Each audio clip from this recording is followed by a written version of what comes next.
Baligitin siyang kati DSWD KALAHI-CIDSS akaunaan na Barangay Assembly para iti panahon ng Pagkilos Philippine Community Resilience Project iti Cordillera. Daytoy the report.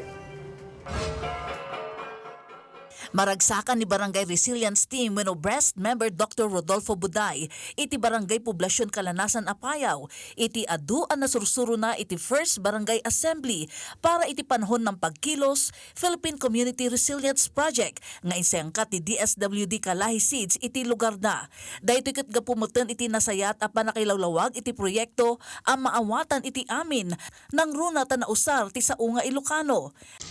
One thing more is that the facilitators from the Kalihi have been very accommodating with smiling faces, of course. The participants were at least encouraged.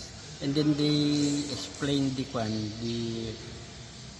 mission, vision, or purposes of the Kalihi.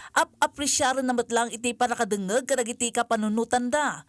I realized that elder citizens, if they are physically, mentally fit, may also share what they have. Pasat ti community resilience implementation process iti panakaiyasadeg ti proyekto kadagiti komunidad a benepisaryo.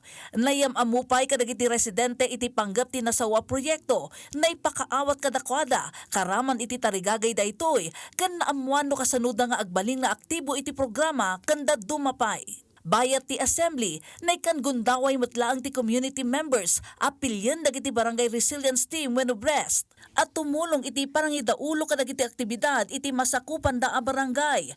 Nakumpleton ti DSWD KALAHI-CIDSS ti First Barangay Assembly iti 145 barangays iti probinsya ti Abra, Apayaw, Benguet ken Mountain Province iti Cordillera Region.